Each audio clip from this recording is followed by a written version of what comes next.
The meeting has ended. Ainz has left the Bahrth Empire, but in the grand halls of the imperial palace, Emperor Jerknev sits alone, drowning in silence. He has ruled through blood, fear, and intelligence. But what he witnessed today, the way Ainz had swept into his court, spoken with such casual confidence, turned the entire political landscape on its head, with a few well-placed words commanding the respect and obedience of his own advisors without drawing a single sword or casting a single spell. That was not power. It was something greater. A force that didn't need to threaten. It simply was. He didn't need to conquer. Jerknev finally says, his voice echoing in the vast hall. He made me surrender with words. His inner circle, the men who shared his meals, slept in his castle, and trusted his life too, they stand assembled before him, their faces etched with worry. Some are angry, others contemplative, but all of them demand answers. Your Majesty, what do we do now? One asks.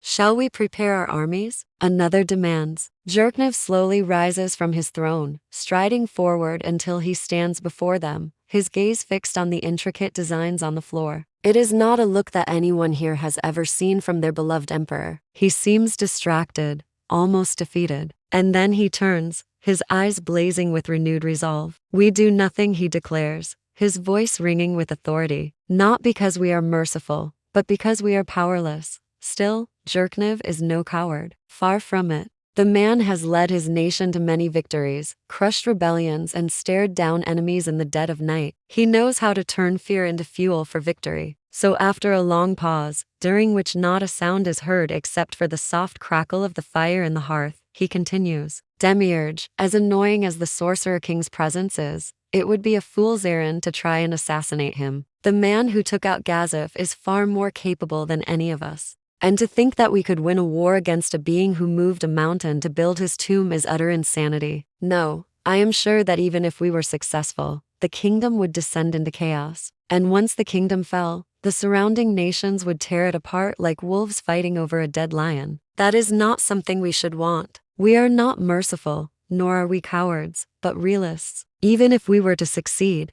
what would we gain? At best, we might delay the inevitable. But against the Sorcerer King, it is hard to imagine what would convince him to show mercy. Do not misunderstand me. My intention is not to submit to him, but to buy time. I will not bend the knee to that man, not while I draw breath. He turns, locking eyes with each member of his council, his voice low and dangerous. We cannot fight the Sorcerer King, not yet, but we can bide our time and wait for him to slip up. One day, when he is least expecting it, that is when we strike. Until then, we play the part of the loyal allies, feigning submission while plotting our revenge. Jerknev steps back, allowing the gravity of his words to settle over the room. He watches as the council processes his words, their faces etched with worry. He knows this alliance is a leash tied to his neck, a leash that allows the Sorcerer Kingdom to influence and control the Bahrth Empire. Ainz may smile now, his good humor infectious, but the moment he resists, the leash will tighten. The question is not whether the leash will be tightened, but when. But Jerknev isn't worried about himself. He's worried about Sebas. The thought of that great warrior forced to kneel before the Sorcerer King fills him with loathing. The Blood Emperor will not accept this arrangement. There will come a day when the two of them will meet again, a day when Jerknev will personally make the Sorcerer King pay for what he has done. Meanwhile, back in Nazareth, the guardians assemble in the throne room, having been summoned by their Lord Ainz. Each guardian takes their place, forming a circle around their supreme being, their faces a mix of awe and admiration. Demiurge smiles, his eyes shining with admiration. As expected, Lord Ainz executed the perfect political maneuver. Albedo adds, her tone reverent, to walk into enemy territory without fear, to turn the mightiest of warriors against their own king and topple a tyrant from his throne with naught but words. Magnificent. Aura and Mare both nod in agreement, their gazes fixed on their supreme being. Only one of them remains silent, watching Ainz with a critical eye. Sebastian,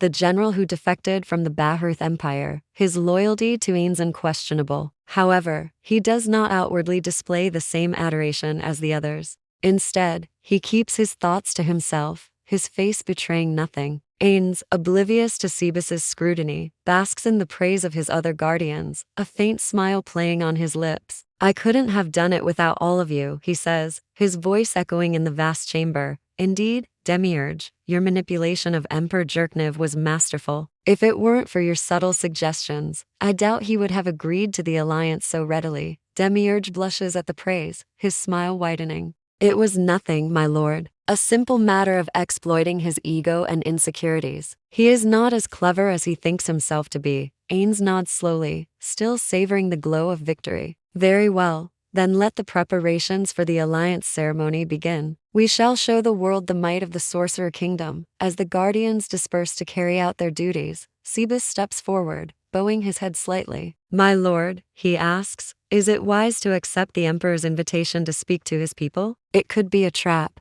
Ainz pauses, his fingers drumming lightly on the armrest of his throne. A trap, you say? Perhaps. But even if it is, I am not afraid. Do not worry yourself over my safety, Cebus. I have complete confidence in my ability to handle myself. Cebus hesitates, torn between his duty to protect his supreme being and his desire to trust his lord's judgment. Finally, he bows his head in submission. As you wish, my lord. In the weeks that follow, word spreads across the continent like wildfire. The Sorcerer Kingdom and the Bahrooth Empire have entered into an official alliance. Ainz Gaun, the very name strikes fear into the hearts of nobles, turning their faces ashen and their hands trembling. Kings anxiously pace their halls, their eyes wide with worry. Adventurers flee the borderlands, seeking refuge in the safety of their own nations. All because the mightiest empire on the surface has bowed before the Sorcerer Kingdom, submitting without a single battle. In the imperial city, meanwhile, Jerkniv struggles with his decision. He knows this alliance is a leash tied to his neck, a leash that allows the Sorcerer Kingdom to influence and control the Bahrooth Empire. Ainz may smile now, his good humor infectious,